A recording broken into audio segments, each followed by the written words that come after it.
district of downtown, but also there's a great deal of interest in Charleston right now on renovating the downtown. And because people can see that our store has had an effect on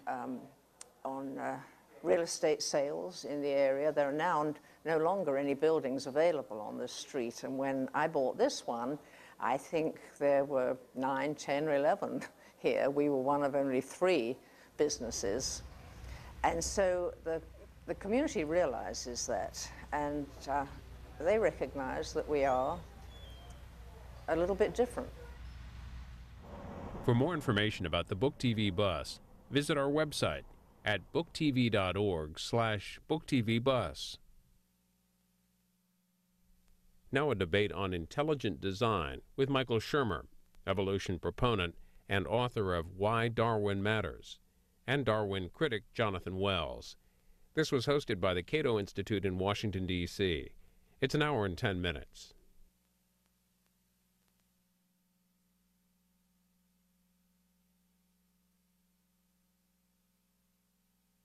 Good afternoon and welcome to the Cato Institute. My name is David Bowes, and I'm delighted to have you all here. I'm the Executive Vice President of the Institute, and I'll be chairing things today. Our topic today is why Darwin matters, or does he? It's a fundamental issue. Is the theory of evolution the foundation of modern biology, or if it's not, what is? And is the opposition to Darwinian evolution genuine science, or is it religion in disguise?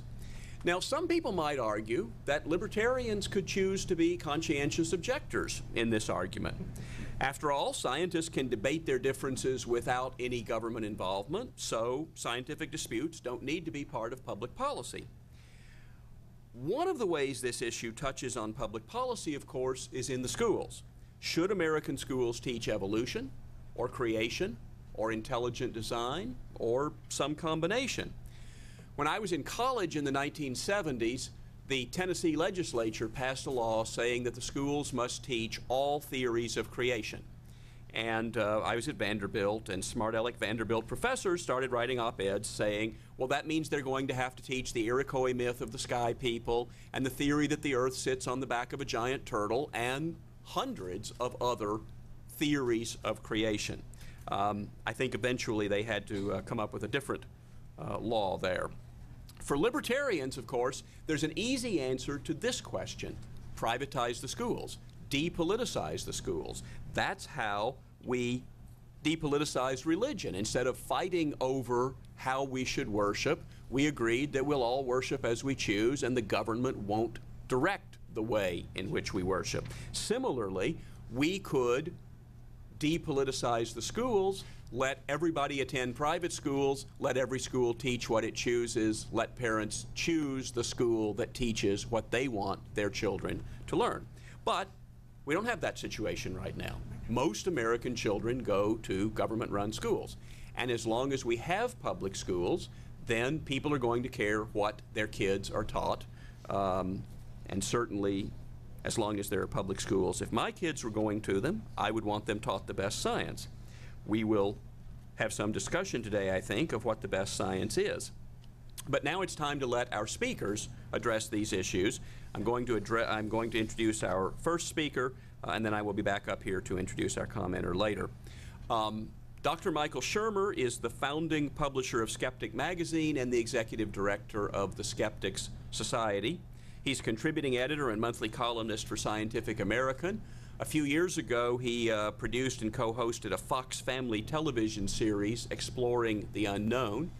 He's the author of several books, including Science Friction, Where the Known Meets the Unknown, about how the mind works and how thinking goes wrong. His book, The Science of Good and Evil, Why People Cheat, Gossip, Share, Care, and Follow the Golden Rule, is on the evolutionary origins of morality and how to be good without God. And I think his best-selling book was Why People Believe Weird Things, which can cover a wide variety of topics. He received a PhD in the history of science from Claremont Graduate School, and he's here today to discuss his book, Why Darwin Matters, The Case Against Intelligent Design. Please welcome Michael Shermer.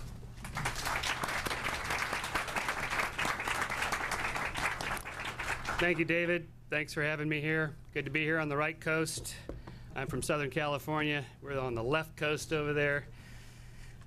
Where we hang out at Caltech. We are the Skeptic Society. The magazine Skeptic is the quarterly publication of the society. We investigate claims of the paranormal, pseudoscience, fringe groups, and cults, and claims of all kinds between science and junk science and voodoo science and pathological science and bad science and non-science and plain old nonsense. And unless you've been abducted by aliens and on another planet recently, you've noticed there's a lot of nonsense out there. Some people call us debunkers, but let's face it, there's a lot of bunk.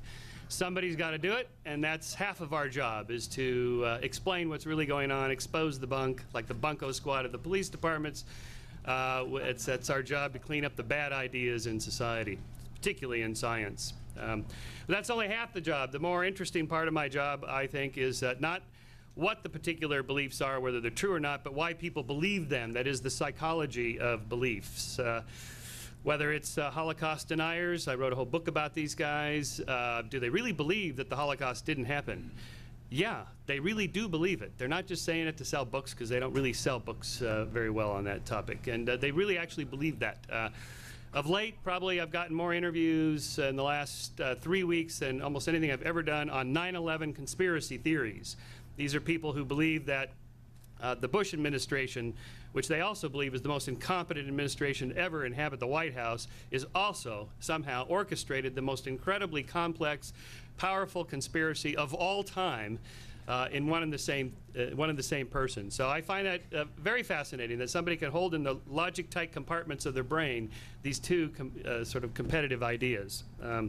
So we do pick and choose topics that are important to culture. We've never done any stories on the Flat Earth Society, for example, because the one and only member, who was also the president, died a couple years ago. It's not a big force in American cultural life. But on the other hand, topics like evolution and creation, or evolution and intelligent design, are. So that's what led me to write Why Darwin Matters. So I will do a little bit of reading and talking from the book in my time here to give you a feel for what I think is actually going on here. My doctoral dissertation, David mentioned in the history of science, was actually on evolutionary theory, specifically on Alfred Russel Wallace, who was the co-discoverer of natural selection along with Darwin. Toward the end of his life, Wallace could not for the life of him figure out how natural selection could account for things like the big brain, the size of our brain compared to other primates, for example, or our ability to do mathematics, higher reasoning like mathematics, aesthetic appreciation. Why is it we should appreciate a beautiful sunset or a musical composition? What could account for that in natural selection, out in the Paleolithic environment in which we evolved? He could not figure it out. And so he attributed it to something inherently directional or teleological, spiritual, something else from the top down. Not this bottom-up, grindingly slow mechanism of natural selection, but something infused into the universe, the cosmos, into us. He wasn't a religious person in any traditional sense, so he didn't believe in a personal God, but he felt that there was design built into the system. And in 1903, he wrote a book called Man's Place in the Universe, in which he basically presented these arguments and showed that we are really still special in the universe. We do have a special place. We are centrally located, at least in a spiritual sense, and we are designed in a very special way. His book was reviewed by none other than Mark Twain, who I think demolished the argument with his clever literary style better than anybody. So this is back in 1903. So I'll read you what is my favorite quote from my book, from Mark Twain. "Man has been here 32,000 years. That it took 100 million years to prepare the world for him is proof that that is what it was done for. I suppose it is. I don't know. If the Eiffel Tower were now representing the world's age, the skin of paint on the pinnacle knob at the summit would represent man's share of that age, and anybody would perceive that that skin was what the tower was built for. I reckon they would. I don't know. It is next to impossible for us to get out of our sense that we are special. This is just built into the system, and it's hard for any of us, even scientists, even Mr. Natural Selection himself, Wallace, who called himself more Darwinian than Darwin, still could not get out of that.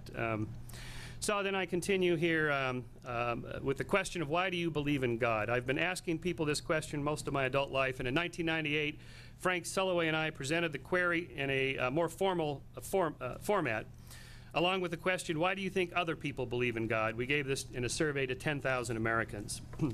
The #1 reason people gave for why they believe in God is the good design, natural beauty, perfection, complexity of the world and the universe. It looks designed, therefore it was designed.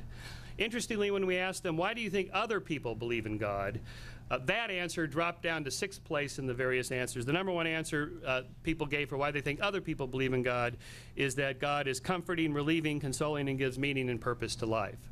In other words, I believe in God because of these intellectual reasons of it's complex, it's designed, and they wrote these answers in these long essays to us that we then coded, in which they made the design argument for a rational reason for why they believe. And yet we all recognize in others that people are raised Catholic or Baptist, they grew up in this country or that country, and obviously that has a huge influence on their religiosity. But my point here is that I think what I do is concede the point that it does look designed. So people's intuitions are correct in that sense. Eyes are designed to see. Yes, indeed they are. And the wing is designed to fly. Design, before Darwin, the natural inference was a top-down architectural-like designer. What Darwin gave us then was a theory to show how the design actually can come about through functional adaptations, designed as it were by natural selection. And part of the problem here, I think, is the problem Twain pointed out, is that it is just natural to see ourselves as center and special, and the design argument, the design inference, gives us that sense. The problem is I think we are designed, as it were, by evolution to find design in nature. We're pattern-seeking animals. Finding patterns in nature may have an evolutionary explanation. There's a survival payoff for finding order instead of chaos in the world, in being able to separate threats to fight or flight from comforts to embrace or eat, or among other things, which enabled our ancestors to survive and reproduce. We are the descendants of the most successful pattern-seeking members of our species. In other words, we were designed by evolution to perceive design. So I think it is built in to find connections between things and to infer agency in other organisms, like animals that are predators. We infer, it's correct to infer agency and intention that they are intending to do us harm, and just make the assumption whether it's true or not, because false positives won't kill you, but false negatives will. So just assume all agents are intentional and out to get you. So the inference of design and intention and agency is what I think drives animism, spiritualism, polytheism, and even monotheism. I think it's built into the system. It's part of our of how we were designed by evolution. But there's a deep-seated flaw in this argument, and that this gets directly to the intelligent design theory. That undermines the entire endeavor. If the world is complex and looks intricately designed, and therefore the best inference is that there must be an intelligent designer, should we not then infer that an intelligent designer must itself have been designed? That is, if the earmarks of design imply that there is an intelligent designer, then the existence of an intelligent designer denotes that it must have had a designer, a super intelligent designer. And by the same course of reasoning, any designer that can create a super intelligent designer must itself be a super duper intelligent designer, and so on. This is really an important point. If let's say, for example, just for fun, because one of the arguments the intelligent design theorists make is that certain structures are too complex to have come about by a stepwise, gradual Darwinian mechanism. Let's take DNA. Where did DNA come from? Well, we have some ideas it came from RNA. And well, where did RNA come from? Well, this sort of loose pre-RNA world, the origin of life researchers tell us. We don't really know the answer to this question yet. But let's say we discovered the answer. Let's say we found something the equivalent of a monolith on the moon, but let's say it's a little sphere in the Mojave Desert or something. Turns out the whole thing was designed by extraterrestrials. This is not such a far-out idea. The great cosmologist Fred Hoyle speculated that life was seeded on Earth through panspermia, whether it was directed panspermia from extraterrestrials or just accidental panspermia from meteorites landing here. He wasn't sure. But let's say it turned out to be E.T. And let's say aliens came here from Vega, because, you know, that's where Star Trek always sends their aliens from. And let's say we found their sphere with the directions of how to make DNA. Well, the SETI people would be elated because they could get funding from Congress to boost their search for extraterrestrial intelligence, and the exobiology people would be elated. They could get bigger grants and so on. This would be terrific. But it still wouldn't answer the question of where DNA comes from. It was made by the Vegans. Yeah, but where did they come from? Who designed the Vegans? And if you say, well, they were seeded on planet Vega from some other extraterrestrial. Well, that's very interesting, but where did that extraterrestrial source come from? At some point, we have to have a bottom-up, natural explanation for how the whole thing got started in the first place. And so all the intelligent design theorists are doing is saying that we can't figure out how X came about naturally. Therefore, X came about supernaturally. End of story. We call this the God of the gaps argument, that wherever there's a gap in scientific knowledge, that is where the intelligent designer operated.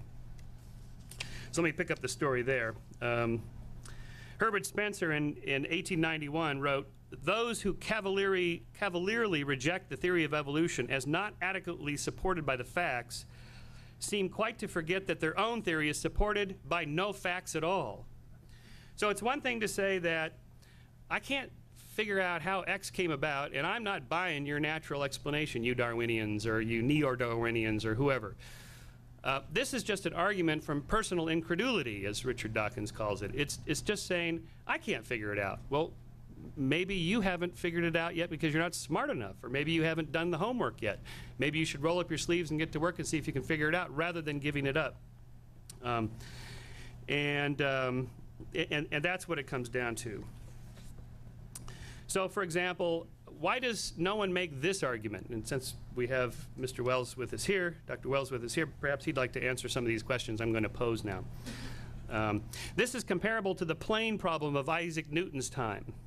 The planets all lie in a plane, the plane of the ecliptic, and revolve around the sun in the same direction. Newton found this arrangement to be so improbable that he invoked God as an explanation at the end of his magisterial work, Principia Mathematica. This most beautiful system of the sun, planets, and comets could only proceed from the counsel and dominion of an intelligent and powerful being. So why don't the intelligent design theorists quote the great Sir Isaac Newton, who was a believer, a deeply religious man, who wrote more about theology than science? Why would they not make that argument?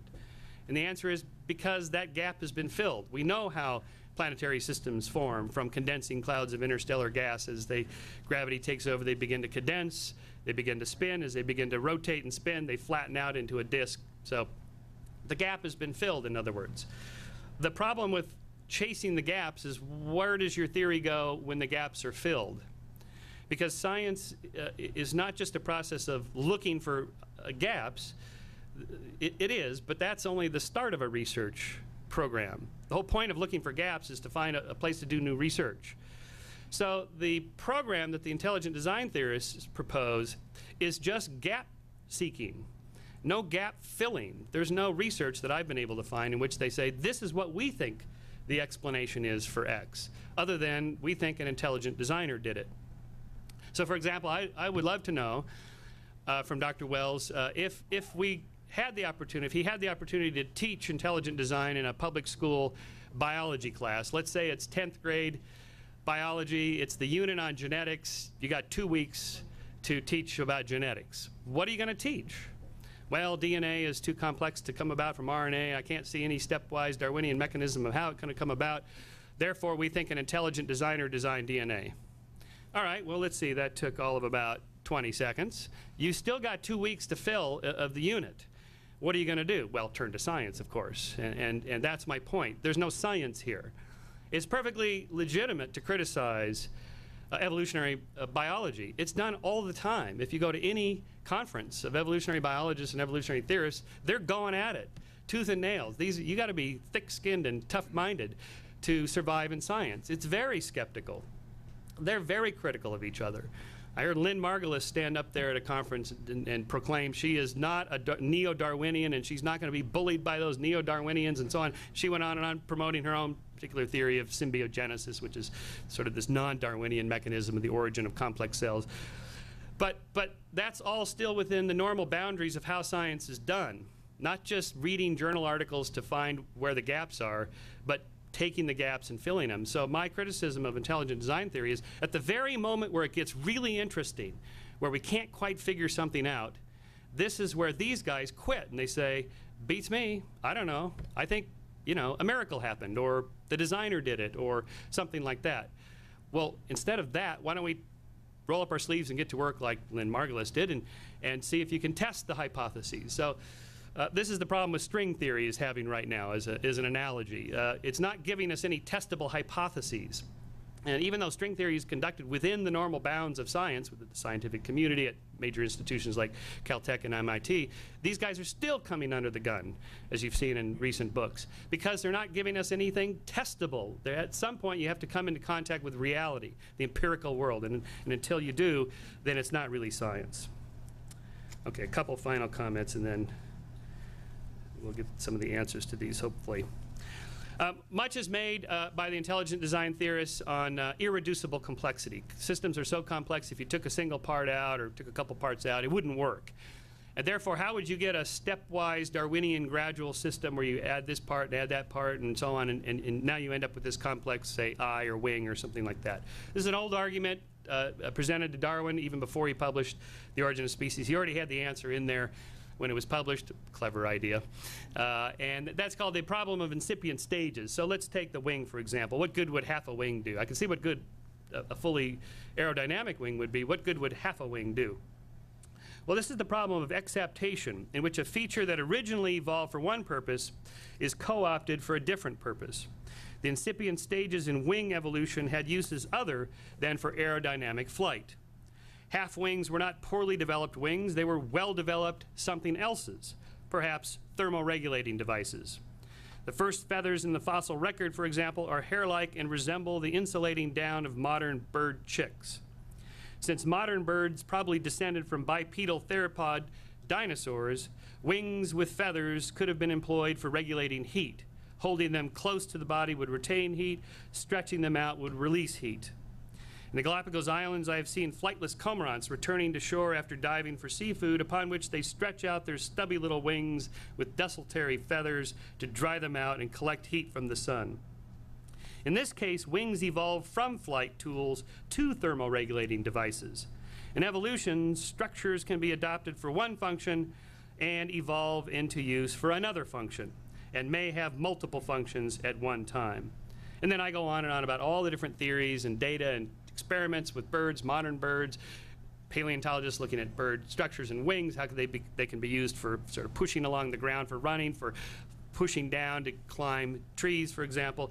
For gliding, you don't have to have full aerodynamic flight. In other words, the whole irreducible complexity argument unravels if we just take one step back and say the structures that are being used for this purpose today were not originally used for that purpose. They were used for something else and co-opted later for a different use. And but even if that's completely wrong, mind you, even if the RNA to DNA sequence, that's wrong. The flight explanation for wings, that's wrong. Even if all that's wrong, we still need to keep looking for the answer. And to just invoke the equivalent of the deity or the intelligent designer, what is that going to get us? Nothing, not within the realm of science.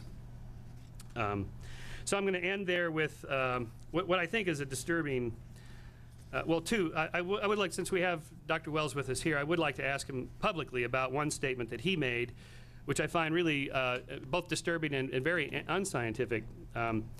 He apparently is a member of the Unification Church and a follower of the Reverend Sun Myung Moon, in which Dr. Wells writes, Fathers, that is the Reverend Moon's words, my studies and my prayers convinced me that I should devote my life to destroying Darwinism, just as many of my fellow unificationists had already devoted their lives to destroying Marxism.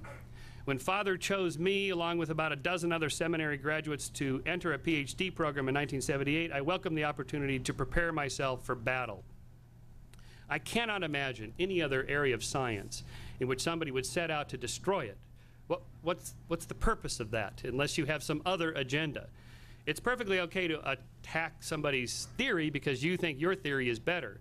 But in science, in order to displace the predominant paradigm of the day, it's not enough to just knock holes in it. You have to replace it with something else that not only explains the anomalies that mainstream theory doesn't explain, but it also explains all the facts that the theory does explain.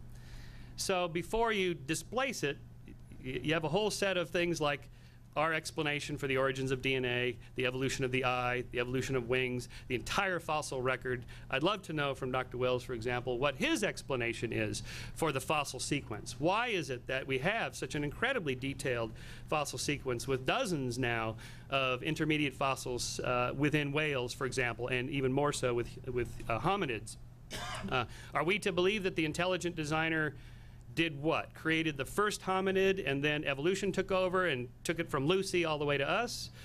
Did the intelligent designer come from wherever he lives and intervene into our world, what, at the genus level? He did the Australopithecines, then he left, and he came back and he did the hominids, and then he left, and then he came back and did Neanderthal, or wait, maybe he created all the hominids and evolution created Neanderthals and Homo sapiens and Homo erectus, and well, so what? I don't know, because they don't have a theory about that. But I'd love to know what that is.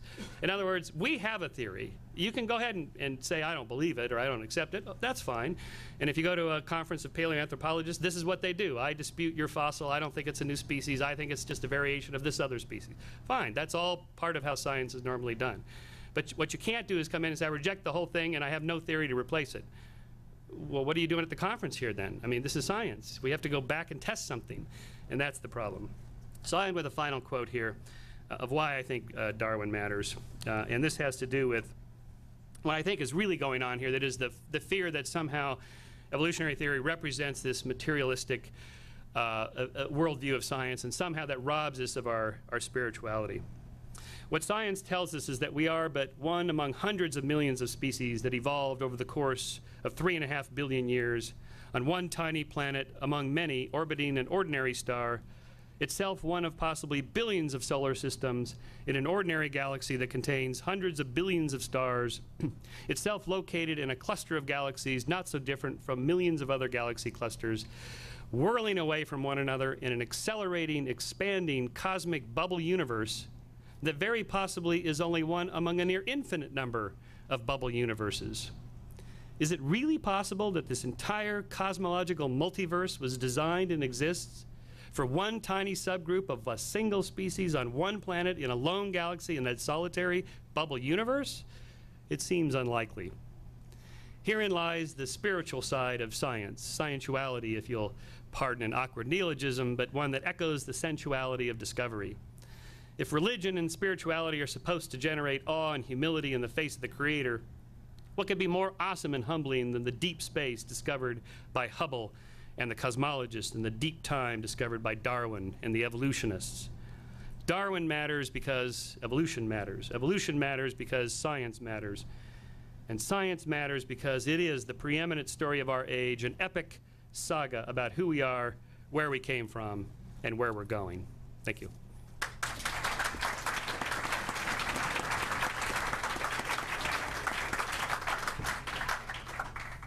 Thank you, Michael.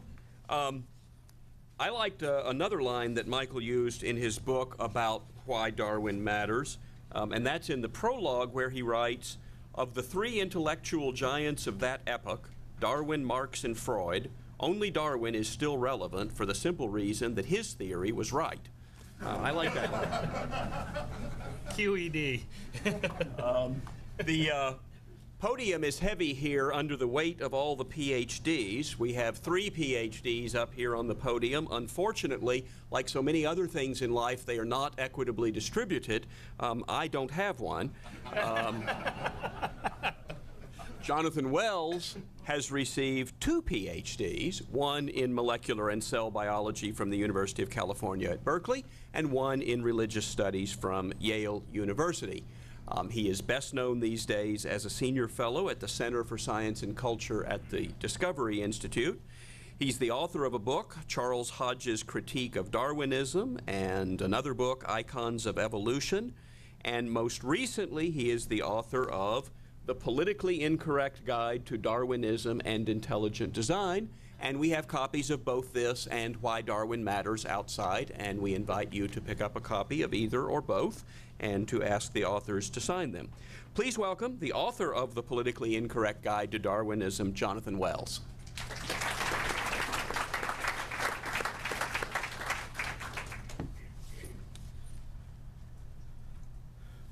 Thank you. In the 1960s, I was a Berkeley leftist. In fact, I spent 1.5 years in prison for my opposition to the war in Vietnam. So I love controversy, and I guess it's a good thing, isn't it? I'm now much older, and I hope wiser. In fact, I'm committed to conservative social values, and I think, like many of you in this room, opposed to big government. Unlike Mr. Shermer, however, I do not embrace Darwinism for the simple fact that it's false. Darwinism is not the same as evolution. Evolution can mean many things, things like change over time or changes within existing species that are utterly uncontroversial. Nobody quarrels with them. By Darwinism, I mean specifically Charles Darwin's theory in its original and modern forms, that all living things are descended from a common ancestor, modified by natural processes, unguided natural processes, such as random mutation and survival of the fittest. As I learned in the course of earning my PhD in biology at Berkeley, Darwinism is false because it doesn't fit the scientific evidence. This includes the evidence cited by Mr. Shermer in his book, Why Darwin Matters. For example, according to Mr. Shermer, this is from page 16, fossils speak for themselves, and Darwin's theory of descent with modification is evident in 8 intermediate fossil stages identified in the evolution of whales. Yet paleontologists now know that all of those fossils had features they would have had to lose in order to give birth to anything further on in the series. Those so-called transitional forms cannot possibly be members of a single lineage of ancestors and descendants. One might as well line up a series of automobile models to illustrate descent with modification. Indeed, some Darwinists have done this. But we all know that automobiles are designed, not products of unguided natural forces. So the point is that a series of forms does not in and of itself show us anything Darwinian at all. Darwinists acknowledge that living things look designed, but they claim that this is an illusion. Mr. Shermer uses the example of the human eye. Here's a quote from page 17 of his book. Biological structures show signs of natural design. The anatomy of the human eye, in fact, shows anything but intelligence in its design. It is built upside down and backwards, requiring photons of light to travel through the cornea, lens, aqueous fluid, blood vessels, and various nerve cells before they reach the light-sensitive rods and cones that transduce the light signal into neural impulses. This description is actually incorrect. The blood vessels are behind the light-sensitive cones and rods. Otherwise, the blood vessels would block most of the incoming light. Indeed, this is the very reason the nerve cells have to be in front of the light-sensing cells, so the latter, the nerve cells, can be, so the light-sensitive cells can be close to the underlying blood vessels that nourish and renew them. The human eye, in fact, is an extraordinarily efficient video camera that continually regenerates itself, unlike the cameras we make. And no one has succeeded in showing how it could have been designed any better, nor has anyone demonstrated how it evolved through a Darwinian process. Darwinists claim that microevolution, those minor changes within existing species that I said are uncontroversial, if given enough time, will produce macroevolution. This is the origin of new species, organs, and body plans. Microevolution, such as we see in breeds of dogs or varieties of roses, as I said, is uncontroversial. People knew about them long before Darwin came along. But macroevolution has never been observed. And the extrapolation from microevolution to macroevolution, in fact, remains controversial today, even among evolutionary biologists. Yet Mr. Shermer cites as an example of macroevolution a 2004 experiment that produced no new species, much less any new organs or body plans. Don't take my word for it. I have the article right here. You can come look at it after the talk. Mr. Shermer also claims that this is a quote from page 79, we see evolution at work in nature today, isolating populations and creating new species. But this is false. No one has ever documented the origin of a new species from another by a Darwinian process. Never. Nonetheless, Mr. Shermer concludes, and this is a quote from page 161. Mr. Shermer just quoted it. I'll do him the honor of quoting it again. Darwin matters because evolution matters. Evolution matters because science matters. Science matters. Now, I'll point out as an aside here, my own comment. Darwinism is not the same as science. Science is a much bigger enterprise. Darwinism is one theory within that enterprise, so I do not equate the two. But to continue with the quote, science matters because it is the preeminent story of our age, an epic saga about who we are, where we came from, and where we are going. Now, I like a good story as much as the next guy, but science is not about telling stories. Science is about understanding the real world by testing hypotheses against the evidence. Mr. Shermer pays lip service to the evidence, but he actually ignores it, as his book demonstrates, and falls back on a completely different definition of science. Here I'm quoting from page 52. The essence, this is not a quote yet, I'm leading up to it. The essence of science is naturalism, which dictates that, quote, life is the result of natural processes in a system of material causes and effects that does not allow or need the introduction of supernatural forces, end quote. Indeed, Mr. Shermer concludes, there is no such thing as the supernatural. This is not empirical science. This is materialistic philosophy. In this respect, Darwin is no different from Marxism and Freudianism. And like them, I predict it is headed for the dustbin of history.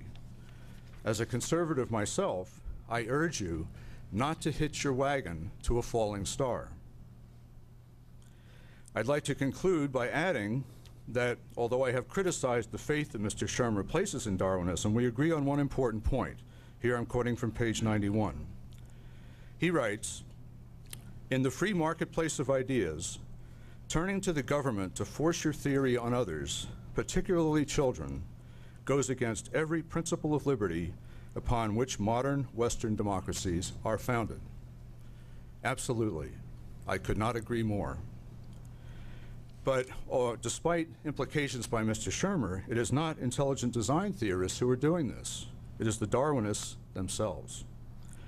Despite what you may have read in the establishment news media, there is no national campaign right now to mandate intelligent design in any science curriculum. One highly publicized local exception was the Dover, Pennsylvania School Board, which required the reading of a short statement informing students that there was a book on intelligent design in the school library. That school district acted against the advice of the Discovery Institute, the acknowledged leading organization representing intelligent design in the world today. The Discovery Institute, with which I am affiliated, maintains that actions such as Dover's, while constitutional, unnecessarily politicize what should be a scientific debate. As you may know, under the influence of the ACLU, the judge in that case declared that it was unconstitutional for the school board to mandate the reading of this short statement to science students.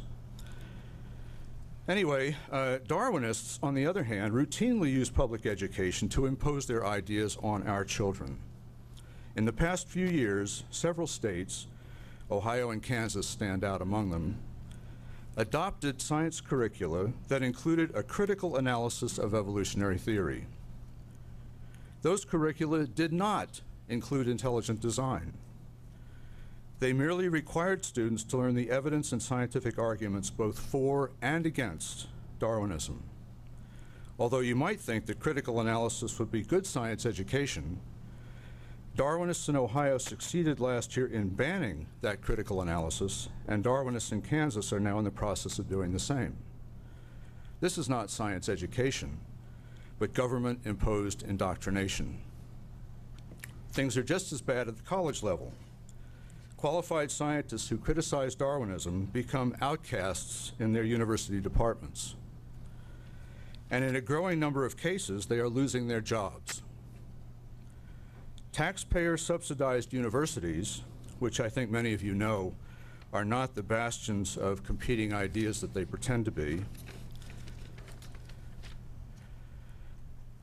are doing their best these days to silence critics of Darwinism. As a conservative and an opponent of big government myself, I urge you to resist this government-imposed Darwinist monopoly in our public education system. For more details and documentation of what I've said, please see my book, The Politically Incorrect Guide, which David just mentioned and which is available outside. And thank you for listening.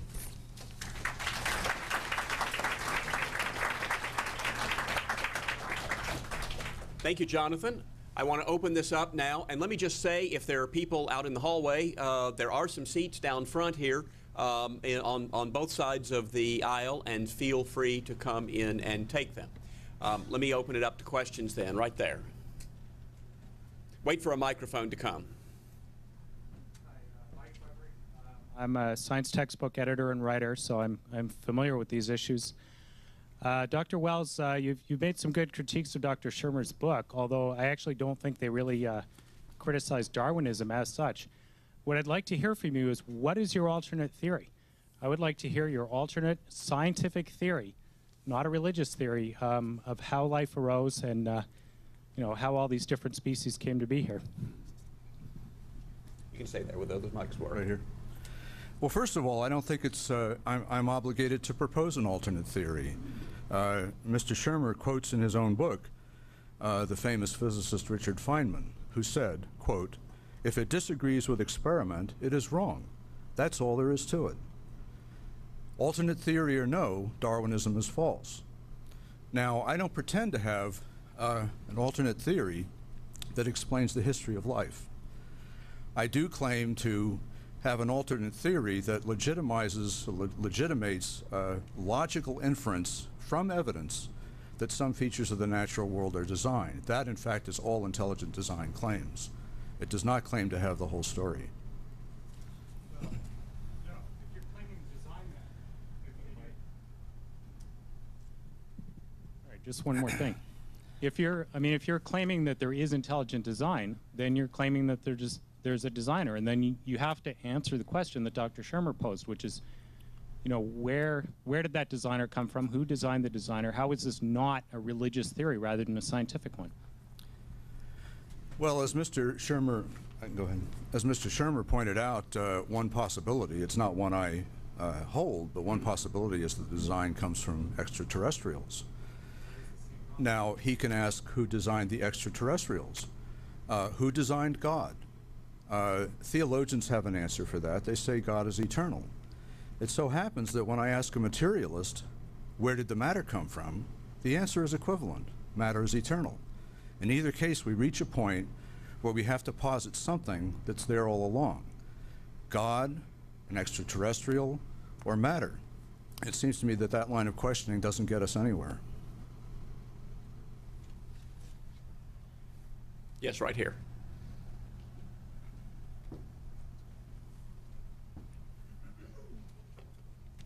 Good afternoon. My name is Todd Wiggins. I have a basic question about the theory of Darwinism as it applies to, is it have any relationship to atheism or the mentality of atheism, and do you think that there is any reason to continue to teach it in public schools as a standard practice, or should it be outmoded until we can come to some consensus as to whether it has any validity? Yeah, this is a good question. In David's introduction, he mentioned, well, one solution to all this is just you have no public schools. They're all private schools, and they can teach whatever they like, and you can have creationist schools and Darwinian schools and neo-Darwinian curriculums. You can do whatever you want, and the market can sort of sort it out. Well, we don't live in that world, unfortunately, so that's why we have these courtroom trials and things like this. And scientists come from all backgrounds. They tend to be more liberal than conservative. They tend to be less likely to believe in God than non-scientists. But even there, it's nothing like what you would expect. For example, 40% of all working American scientists profess belief in God. It isn't anything like an atheistic philosophy that you have to have. And let me note parenthetically, this whole business about that we're experiencing in pop culture today about the loss of religion in American public life is leading to school shootings and all this kind of business, and that somehow religion makes you more moral. Well, the least moral group in America is the members of the National Academy of Science. Only 7% of them believe in God. Well, if this other theory is true, these people should be running amok in our culture, raping and pillaging and destroying and stealing and cheating on their spouses and business partners and so on. This isn't happening. So I think these are largely two completely different things. Scientists will occasionally speak out about their religious beliefs, either atheistic like Richard Dawkins or theistically like Francis Collins, both in recent books. But that's not part of science. They're just doing what people do, expressing their opinions like they would politically. So obviously that has no part in any formal curriculum at all, and it shouldn't. Okay, right here.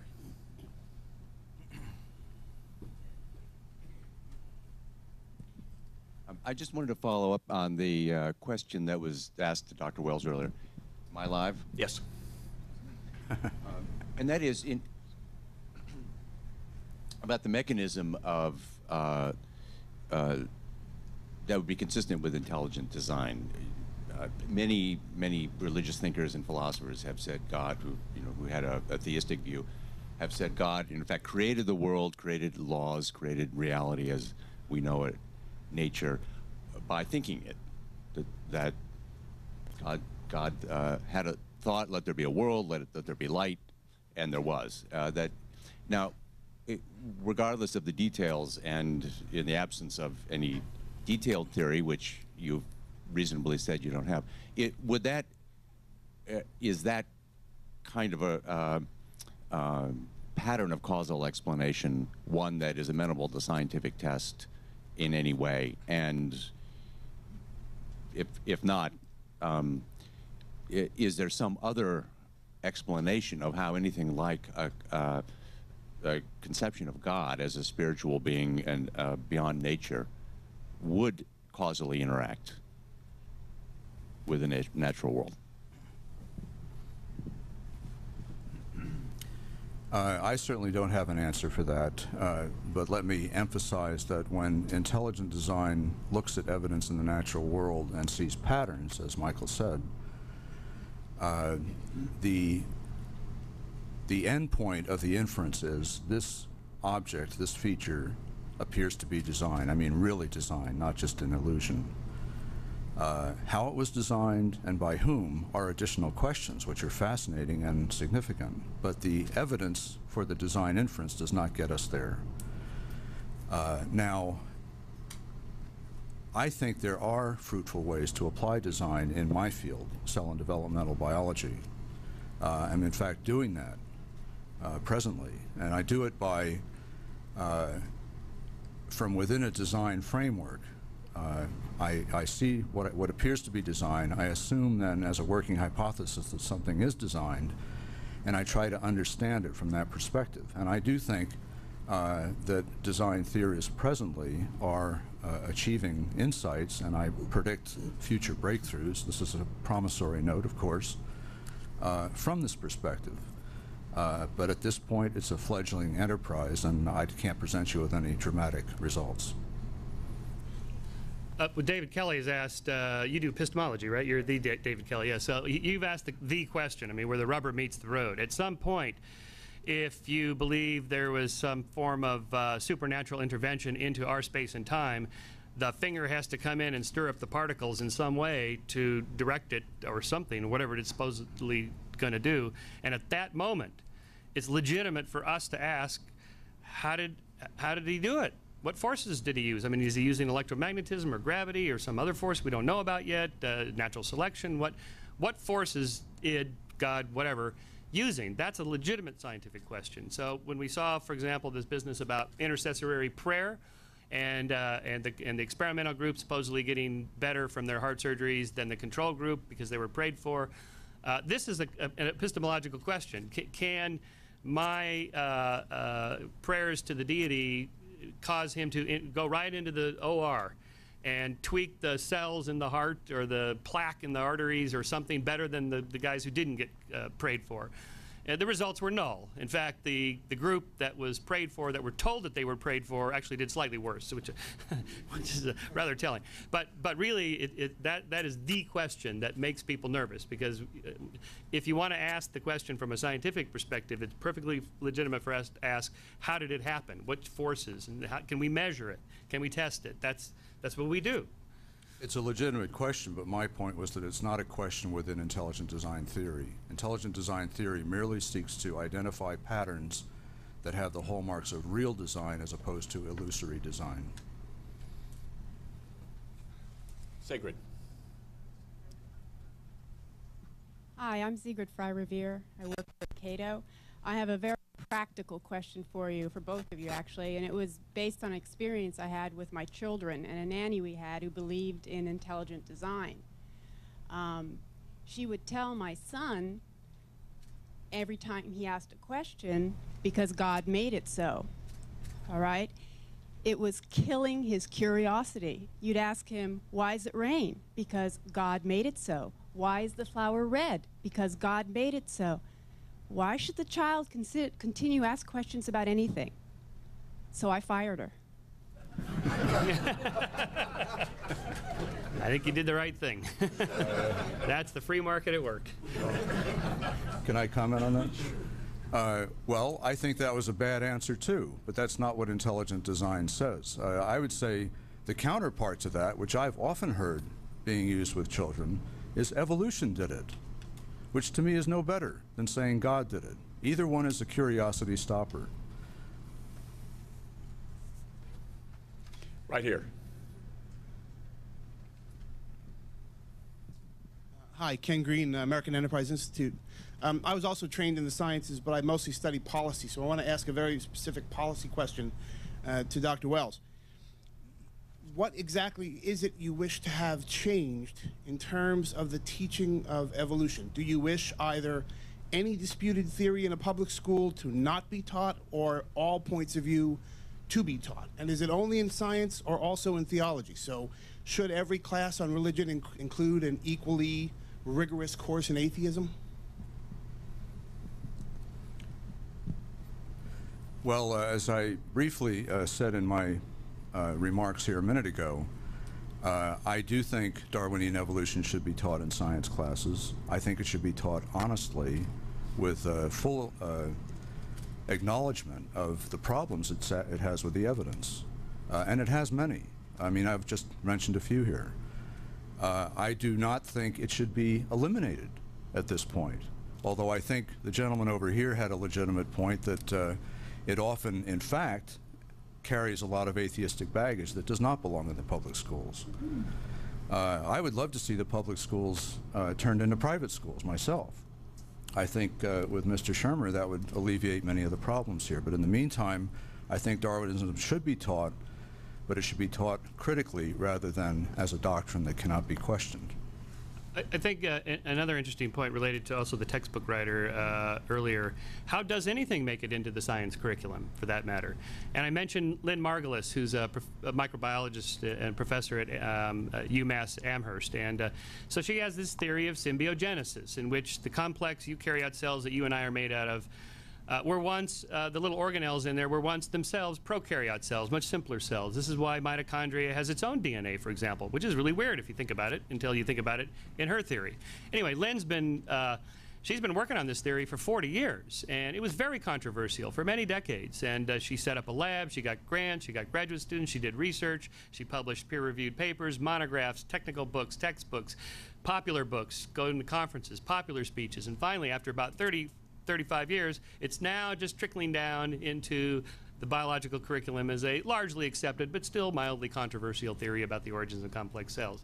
So the answer is, you do what Lynn did. You roll up your sleeves and get to work, and collect as much data and test hypotheses and go to conferences and so on. And that's how it's done, and that's how anybody does it. There's no czar that says you cannot introduce supernatural explanations and nobody allowed. There's nobody doing that. It's just science is this sort of collective enterprise in which you got to, it's a sort of a free market. So you got to get out there and sell your, and convince your colleagues that you're right.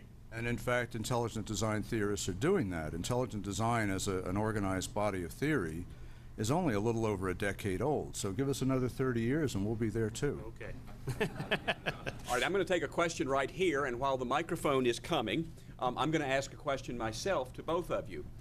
As a layperson whose science education ended around the 12th grade, how do I decide between competing scientific theories that involve a great deal of knowledge that I don't necessarily have, or that I may not be willing to invest the time to read several books on both sides of every scientific matter? How should I decide what to think about scientific issues? Well, at the risk of sounding like a plagiarist, I would say be skeptical. Oh, no, that's all right. Here.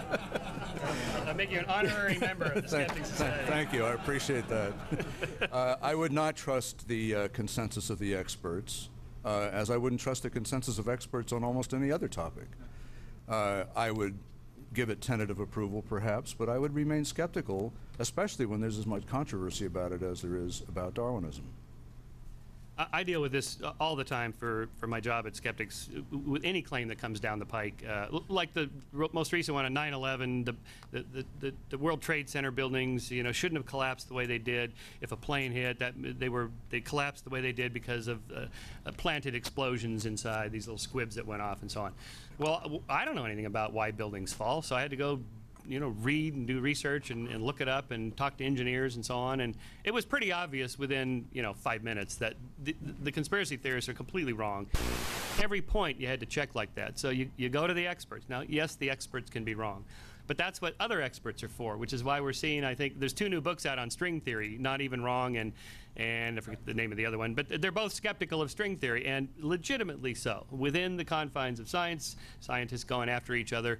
So you just sort of have to weigh the balance of, you know, which experts are saying this or that, or skeptical of each other, or is there a general consensus? With plate tectonics, for example, and continental drift, there was little consensus until the mid-1960s, when there was a convergence of evidence and it became so obvious that this had to be going on, and there was like 6 different lines of evidence that all pointed to one conclusion.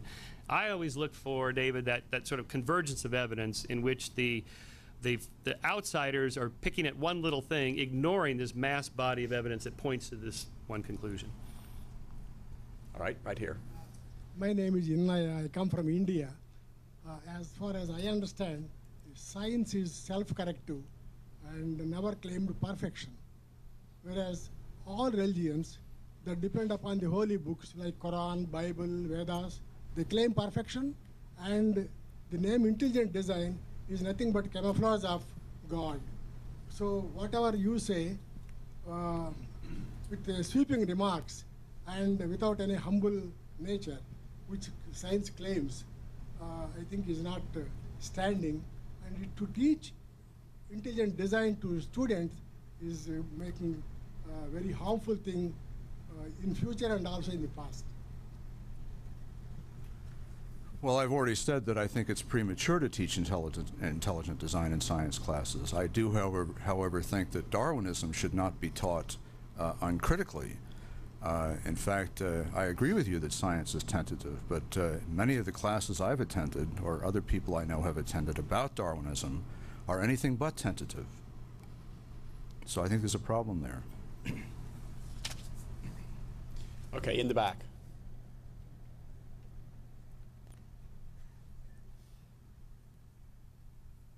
I have a question for both of you. First, for Dr. Shermer. You said that we had to keep searching until we find a bottom-up explanation, and I want to ask why. I mean, what if the truth about the universe isn't that there's a bottom-up explanation for some things, or maybe all things? And secondly, for Dr. Wells, what do you have to say to the co-option argument that, if you could remind us what that is, and that Dr. Shermer made, and what do you have to say about that? Yeah, good question. Well, first, in general, when we talk about the philosophical underpinnings of science, that we look for natural explanations, it's not that there's some rule that we all adhere by, or there's some science czar that says you can't do otherwise. It's that there's nothing to do with non-natural explanations. There's no way to test them. Let's take a less controversial subject. Well, maybe not, but anyway, psychic power. You know, people believe that we can read each other's thoughts. Okay, well, I'm skeptical of this, that there's even anything to explain. But let's say actually there was something to explain. There were some statistically significant tests, and turns out some people really can read other people's minds. And then somebody discovered a theory about it. That in fact, and this isn't a legitimate theory, that at the quantum level, there's certain uncertainty states inside these little microtubules inside the neurons, and in those little sort of vacuum states, that there's a certain level of uncertainty that causes neurons to fire randomly, or in certain patterns if we all think collectively about a certain thought like peace or ending the war in Iraq or something like this, and it's all directed. Let's say somebody actually discovers that there is some interaction between quantum mechanics and neuroscience, and we now have a legitimate theory. All right? The paranormal has just disappeared. We've just debunked the paranormal. We now have a perfectly natural explanation for how people can read each other's thoughts. That's the ultimate fate of the paranormal and the supernatural. It's just gone when science comes up with an explanation. So it's just the way it is. It's not that anybody says it has to be that way. And the co-option question, the co-option idea is that something that may have evolved for one purpose is then later co-opted for another purpose. Mr. Shermer used the example of wings, feathers actually, proto-feathers.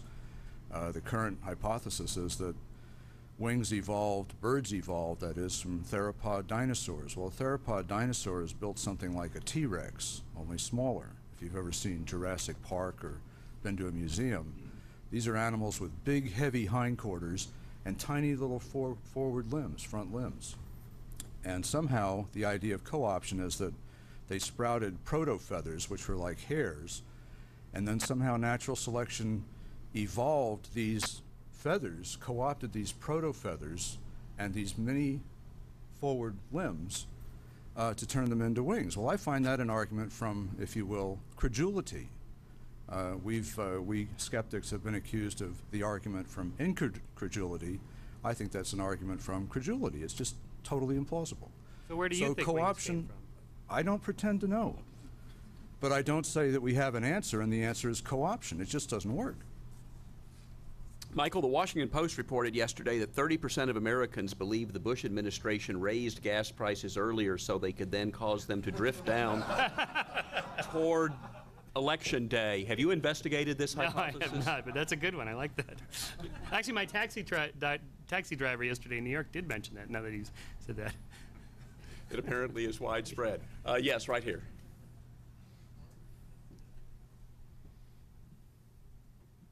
First, I just have to mention that your description of all theropods there was massively wrong.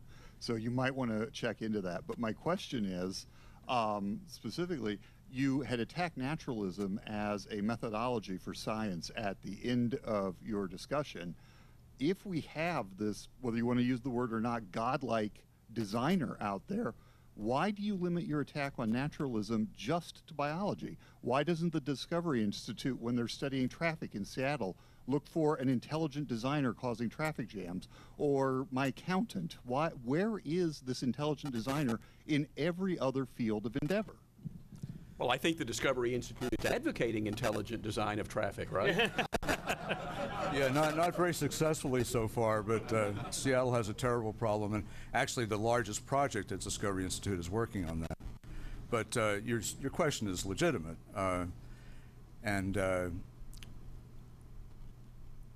I would say that science, some people say science is limited to testing natural explanations, which is actually a limit on science, which leaves beyond science all those other things that may in fact be real, but science can't get at with its methods. Mr. Shermer in his book did not define science as a limit on method, but a limit on reality. There is no supernatural. Once you adopt that definition of science, you're actually using applied materialistic philosophy to explain the world. And the evidence ultimately is just window dressing. And that's my complaint with Darwinism, because I see Darwinism doing that. That wasn't my question. I got off on the traffic, I guess. Repeat your question, maybe? Where is the designer in every other field of human endeavor? What else is he doing or it doing? Well, I would say we'd have to take it case by case. Actually, intelligent design is not limited to biology. There's a book called The Privileged Planet that Discovery Institute fellows put out, arguing that the cosmos is designed, and it gives lengthy arguments and evidence for that. So it's not limited to biology. Maybe traffic in Seattle could use some intelligent design. At this point, I would say there's not much evidence for it. Right there. Yeah. My name is Philip Collier. I'm a freelance writer, and like your moderator, I do not have a PhD. One thing I was thinking about, and this seems to be a difficulty. Speak up a little. This seems to be a difficulty with intelligent design. It would be this.